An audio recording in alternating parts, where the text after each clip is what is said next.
Labette County, Kansas, March 28, 1873. In the crisp spring air, riding across miles of open prairie, Colonel Alexander M. York is oblivious to the open grandeur of his surroundings. His brow is furrowed, and his mind is lost in a dark labyrinth of uncertainty and concern. Colonel York is a Civil War veteran and a member of the Kansas State Senate. He has seen much in his 35 years, but the events of the previous few weeks have truly unnerved him to his core. It had begun in January of that year in the town of Independence, Kansas, where Colonel York lived near his brother, Dr. William Henry York. The doctor, normally a composed and thoughtful man, had become increasingly concerned and agitated as the month dragged on. His close friend, neighbor, and former patient, a man named George Newton Longcore, as well as George's 2-year-old daughter, Mary Ann, had left the town of Independence to resettle in Iowa. Longcore had informed his family and friends of his travel plans and estimated time of arrival in Iowa, at which time he would send a letter informing them of his new location. But after several weeks, no word had arrived. Finally, in the early spring, Dr. York had gone out on his own in search of the now clearly missing father and daughter. Kansas in 1873 is still a dangerous place. With the war against the native tribes still ongoing, the threat of attack from tribes like the Comanche, Kiowa, Arapaho, Cheyenne, or Osage are still considered very real possibilities, though less and less likely as the years go by.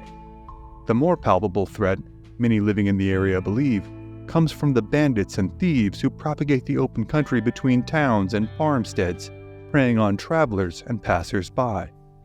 The past 2 years in particular had seen a slew of unsolved killings and disappearances.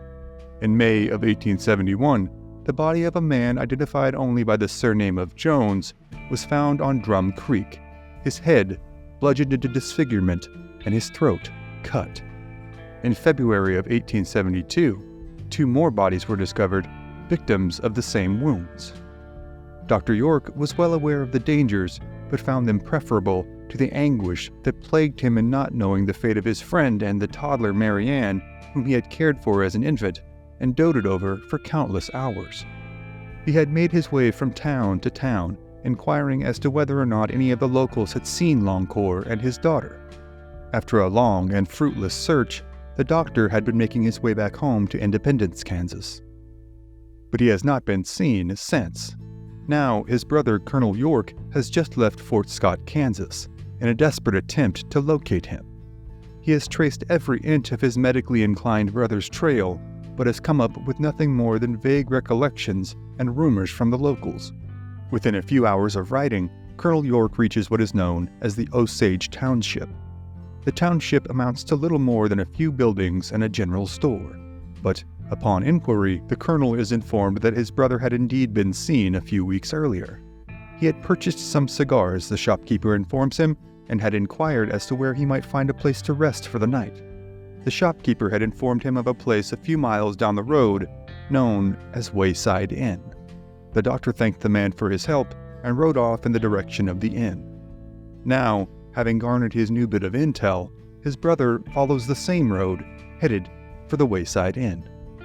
However, when the colonel arrives at the Wayside Inn, he is nearly instantly unsettled by what he finds. The proprietors, a family known as the Benders, are an odd lot, even at first glance. There are 4 of them, all believed to be Dutch or German immigrants due to their heavy accents. They are all engaged in various activities about the homestead when Colonel York arrives. Busy with the daily chores of feeding animals and cleaning stalls is the patriarch, a wiry man in his mid-60s known as John Bender or Pa Bender. He is a visibly gruff character who pays his visitor little more attention than a cursory wave and a contemptuous glare. Assisting him is his son, John Jr., a plain-looking young man in his late 20s or early 30s. John Jr. offers little more hospitality than his father. He is known amongst the locals for bursting out in laughing fits during inappropriate moments and for being socially off-putting in general. As he steps inside the ramshackle building, Colonel York sees a dark and dingy room divided in two by a large bedsheet hung in the middle of the room. Nearest the sheet is the dining table. Opposite the table is a small store stocked with barrels of apples, sacks of flour and cornmeal, coffee, and tobacco. Most of the inventory lies covered in a thin veneer of dust. Seated at the table, bearing the same demeanor and expression as her son and husband, is the taut-faced and mean-eyed Elvira, or Ma Bender. She merely waves York towards her daughter, who is in charge of checking in new guests. Her name is Kate Bender, and she alone amongst her family is well known and liked amongst the local residents. She is an attractive young lady in her early 20s with an inviting smile and a bubbly personality that seemed to have sprouted inexplicably amidst the guile and anger of the rest of her family. Kate cheerily inquires as to how she might be of help to Colonel York, who explains his intent of finding his missing brother. He provides a description of the doctor and explains that this is one of the last locations that he is known to have been. Seemingly unfazed, Kate explains that they have not seen the missing man, but that the colonel is welcome to stay the night should he need a respite during his search. Colonel York replies that he would be much obliged for the night's shelter and a hot meal. At dinner time, as the rest of the clan stares dourfully at their plates, Kate engages the colonel in further conversation, inquiring as to his brother's other stops during his journey. She remarks that herself and her family, too, have been much concerned with all of the unexplained disappearances as of late, and proffers the theory that perhaps the local Osage tribe is to blame, as they have had a sizable score to settle with any whites in the territory. She and her family, she assures Colonel York, will do all that they can to assist in his search. Her brother, John Jr., then breaks his normally quiet affect and offers up an oddly out-of-pocket personal account, in which he claims to have been attacked by unidentifiable assailants on Drum Creek just a few weeks earlier. While he finds the contrast in family personalities to be odd, and John Jr.'s story to be oddly incredulous, the meal and the remainder of the evening unfold uneventfully. And the next morning, Colonel York departs. For the next few days, Colonel York inquires amongst other neighbors as to whether or not they have seen his brother. They say that they have not, but that they, in fact, suspect the Benders themselves have had something to do with the spate of recent disappearances. One neighbor claims that Ma Bender threatened her with a knife, claiming the woman had put a curse upon her coffee. Seeing this as just cause to further interrogate the Bender family, Colonel York recruits a small posse of local men to accompany him to the Wayside Inn. When they arrive, they are confronted by Ma Bender, who only doubles down on her accusations that the woman in question had put a curse upon her coffee. Colonel York and his group of incensed townsmen insist that the Benders have had something to do with the recent disappearances, and that one way or another, they will be made to answer for them. In a desperate bid to defuse the situation, Kate Bender offers her services as a psychic and medium to commune with the missing doctor and assist in locating him. This bleeding edge of the Kansas frontier has recently become a popular home for a sizable population of spiritualists who believe themselves capable of communicating with the dead. Among the most prominent and skilled of these supposed clairvoyants is in fact Kate Bender. Seeing this as yet another shoddy ploy to evade justice, the colonel refuses. However, unable to find any outward evidence leading to the missing, Colonel York and party depart. Days after this, a community meeting is held at the Harmony Grove Schoolhouse, which includes about 100 local residents, among whom are Pa and John Bender Jr. At the meeting, the crowd agrees that search warrants will be obtained for every property in the county. One by one, every homestead in the surrounding area will be meticulously picked through until the bereaved and terrified townsfolk are able to obtain some answers on the whereabouts of their missing friends and family.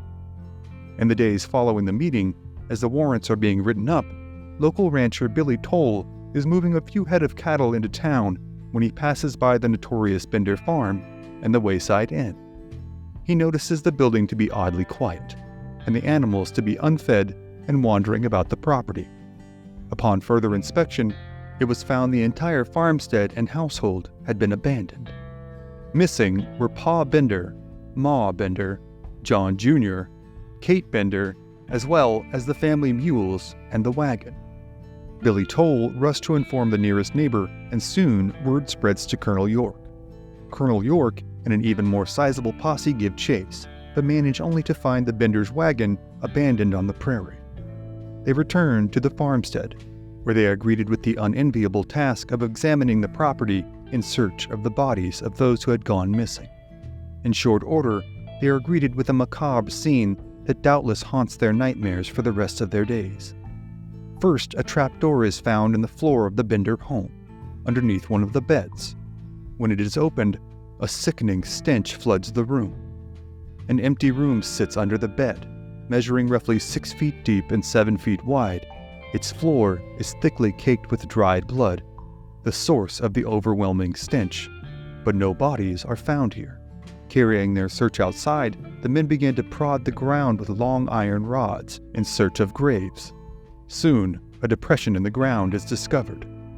After a brief stint of frantic digging, the horrified Colonel York and company discover the body of the unfortunate Dr. York, buried in a shallow grave, head down, with his boots only covered by a thin layer of dirt and rocks. The horrified party, now with proof in hand of the Benders' murderous deeds, carries on with their grisly task, finding another 8 bodies in other sites throughout the property. Among these unfortunate victims are George Lungford and his young daughter, Mary Ann. All of the victims are found with a single blunt force injury to their heads and their throats cut. All with the exception of Mary Ann, who was found with no such wounds and is believed to have been buried alive. In later interviews of those whom the Benders had decided not to kill, and after examining the layout of the room and murder weapons, the Benders' brutal method for dispatching their victims would be revealed. The potential prey would be invited inside to stay for dinner. During the meal, Kate would charm the guests in question and inquire as to their destination, their family, friends, and profession. If it was determined that the guests might be in possession of a sizable amount of cash, and that their disappearance could be blamed on local tribes or bandits, or might, better yet, go unnoticed entirely, Kate Bender would give the signal to Pa Bender, who would disappear behind the white sheet dividing the private quarters from that of the dining room and hotel. He would then grab an axe kept behind the sheet, and with a quick, sickeningly accurate strike, debilitate the unfortunate victim. Should this blow not kill them outright, their throats would be cut by either Ma Bender or Kate herself, just before tossing the body into the hidden room below to bleed out. The body would then be combed over for valuables and buried in a discreet location on the farm. To add to the horror of the investigators, more body parts were found than there were humans to attribute them to, meaning that the total death toll of the Benders' bloody reign in Kansas was likely much higher than would ever truly be known.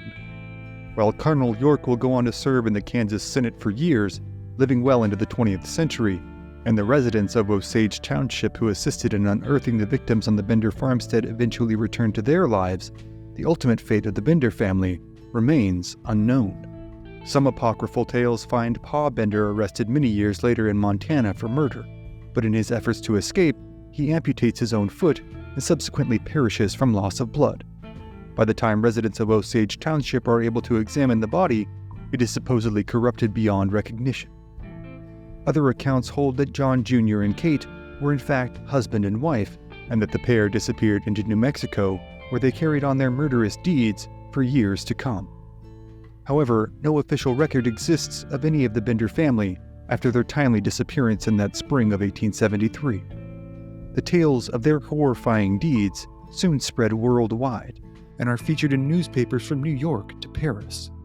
Though the West had always been a violent place, the notion of a family making it its business to murder and rob innocent passers-by was indeed a shocking one to most Americans and Europeans alike at the time.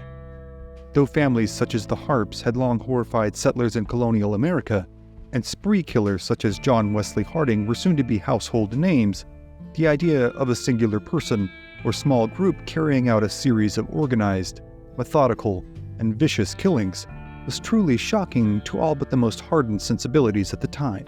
However, within just a few decades, with the advent of stories such as Austin, Texas's notorious servant girl annihilator and the shockingly evil murders carried out by H.H. Holmes in Chicago, the world at large, and America in particular, would be all too familiar with the advent of the serial killer.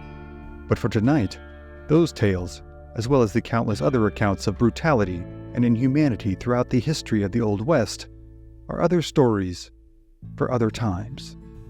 Thank you for joining us on this episode of History at the OK Corral. Be sure to click the like button, share this episode with a friend, and become a subscriber. Also, if you'd like to support our work and gain early access to episodes, as well as ad-free viewing, click the join button below or click the link in the description to become a member on Patreon. Thank you again for watching, and we'll see you next time on History at the OK Corral, home of history's greatest shootouts and showdowns.